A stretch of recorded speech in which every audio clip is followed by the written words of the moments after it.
La Asamblea Nacional con motivo del centenario de la muerte del coronel Carlos Concha Torres, líder de la Revolución de Concha, presentado por la asambleísta Carmen Rivadeneira Bustos. Tiene la palabra asambleísta Carmen Rivadeneira.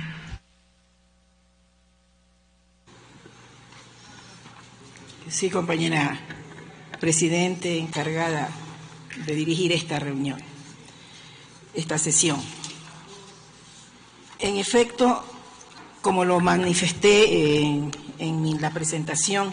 de esta propuesta de resolución,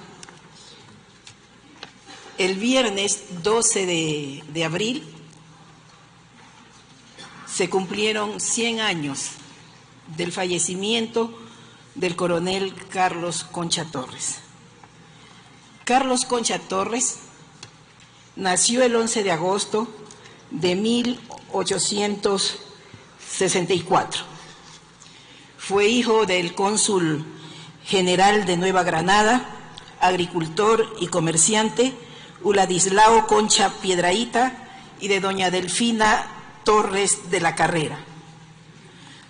Doña Delfina Torres de la Carrera fue viuda de Jorge Vargas y madre de Luis Vargas Torres. Carlos Concha Torres fue un militar, odontólogo y político ecuatoriano que se convirtió en un baluarte de la Revolución Liberal. Perteneció a una familia acomodada, lo que le permitió realizar sus primeros estudios en Guayaquil para luego continuar con los secundarios y finalmente empezar a realizar primeros cursos de medicina en Estados Unidos. Posteriormente viajó a Europa y recorrió Francia e Inglaterra, lugares donde aprendió francés e inglés hasta llegar a Alemania, donde culminó sus estudios y obtuvo el título de doctor en odontología. Fue entonces cuando volvió al Ecuador, entregó su fortuna y dejó de lado su profesión para combatir junto a Eloy Alfaro, y más tarde Concha encabezó una revuelta contra el gobierno de Leonidas Plaza cuando se levantó para vengar la muerte de el gran hombre de nuestro Ecuador, Eloy Alfaro. Carlos Concha, como lo dije antes, en los momentos en que la patria estaba sumida en el oprobio, en que la patria estaba sumida en el dolor y la vergüenza de haber permitido el arrastre de Eloy Alfaro y sus lugartenientes, se levantó con la fuerza de un patriota que luchó para lograr sanción para quienes cometieron este crimen horrendo. Tuvo también el apoyo de otras provincias, pero fue en Esmeraldas a partir del 24 de septiembre de 1913, donde libró esta lucha que duró hasta noviembre de 1916. Debido al levantamiento de Carlos Concha, el 10 de febrero de 1914, Esmeraldas fue bombardeada por su propio gobierno, por el gobierno de Leonidas Plaza Gutiérrez. Esmeraldas y los sectores aledaños. Poco se dice de esta parte de la historia de Esmeraldas. Poco o nada se conoce de esta parte también dolorosa para nuestra provincia y dolorosa para la patria. Es necesario que tengamos presentes hechos como estos para que conozcamos bien la historia y no permitir que se repitan. Esmeraldas fue discriminada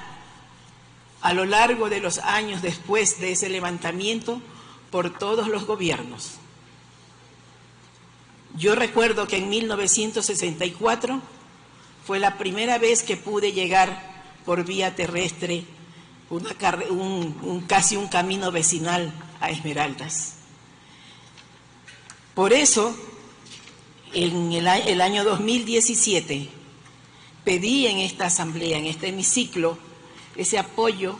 para empujar esa resolución que nos hable de la verdadera historia de Esmeraldas,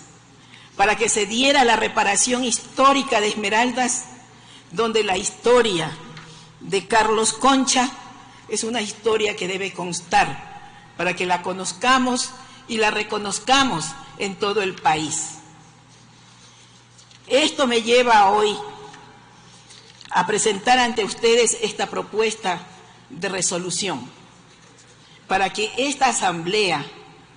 rinda el homenaje que le corresponde a Esmeraldas y a este prohombre que es Carlos Concha Torres.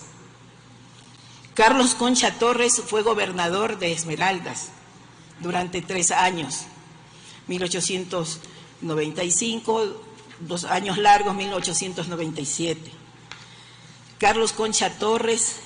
entregó su fortuna a la lucha por los ideales de la patria. Carlos Concha Torres no se entregó cuando lo detuviera Leonidas Plaza Gutiérrez, lo recibiera acá y le dijera que se rindiera y que la guerra que se estaba librando todavía en las selvas de Esmeraldas se quedaran allí. No se rindió y por tanto fue apresado. Apresado en el año 1915, el 24 de febrero, ya se encontraba debilitado en su salud y al tenerlo acá en el panóptico, su salud fue cada vez menguándose. En 1919, cuando falleció el 12 de abril, ya estaba libre, pero su salud había sufrido tanto que realmente él, desde 1917 que fue a su hacienda, no salió más de ahí y murió en la pobreza, porque el gobierno que traicionó a Eloy Alfaro, el gobierno de Leonidas Plaza Gutiérrez contra el que luchó, le había confiscado a todos sus bienes,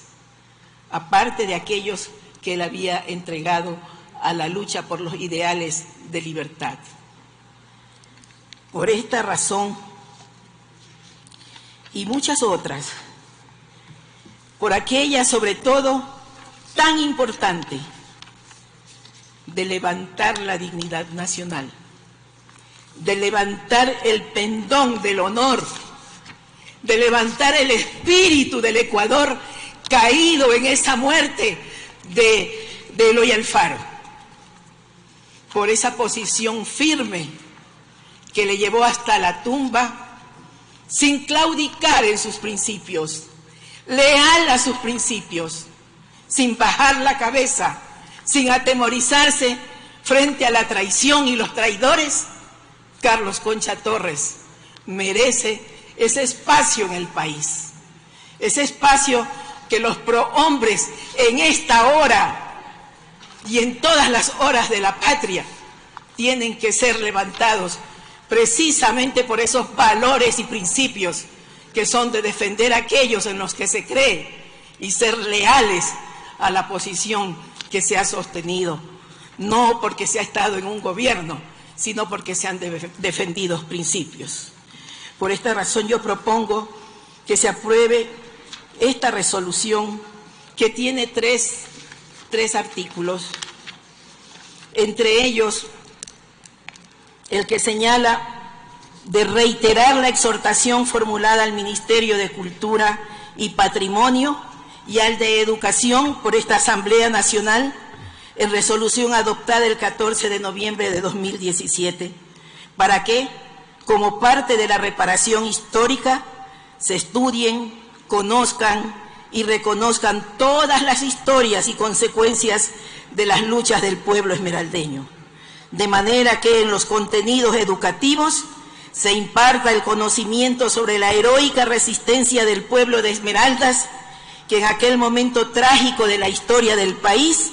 dio ejemplo al convertirse en el refugio de la dignidad del Ecuador. Así, y en el tercer punto, concomitante con los preceptos constitucionales que señalan, por ejemplo, en el artículo 4, el territorio del Ecuador constituye una unidad geográfica e histórica de dimensiones naturales, sociales y culturales, legado de nuestros antepasados y pueblos ancestrales. En el artículo 21, establece que las personas tienen derecho a construir y mantener su propia identidad cultural sobre su pertenencia o no a una o varias comunidades culturales y a expresar dichas elecciones a la libertad, a conocer la memoria histórica de sus culturas y a acceder a su patrimonio cultural, a difundir sus propias expresiones culturales y tener acceso a expresiones culturales diversas. En el artículo 56, nuestra Carta Magna señala que las comunidades, pueblos y nacionalidades indígenas, el pueblo afroecuatoriano, el pueblo montubio, las comunas, forman parte del Estado ecuatoriano único e indivisible. El artículo 57 de nuestra Constitución, en su numeral 3, reconoce y garantiza los siguientes derechos colectivos: el reconocimiento, la reparación y resarcimiento a las colectividades afectadas por racismo, xenofobia y otras formas conexas de intolerancia y discriminación. El artículo 28 del título séptimo del subsistema de la memoria social y el patrimonio cultural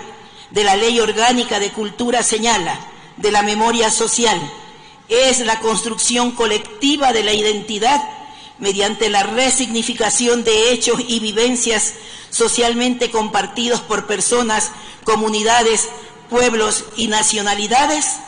que desde el presente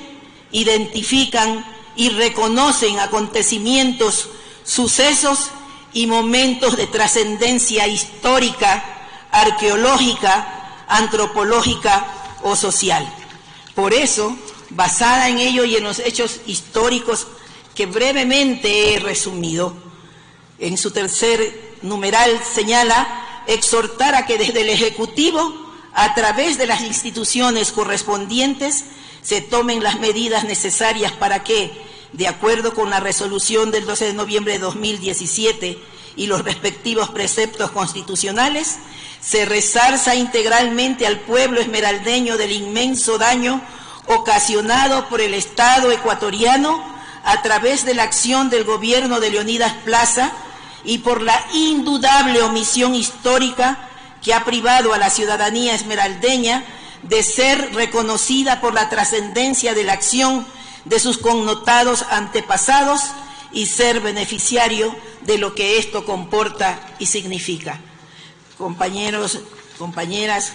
colegas asambleístas, compañera presidenta encargada de dirigir esta sesión, pongo a consideración de ustedes, espero ese apoyo, que es hacer justicia con la memoria histórica de nuestro pueblo esmeraldeño y hacer justicia al recordar un hombre de tanta valía que en momentos tan duros se levantó para solicitar,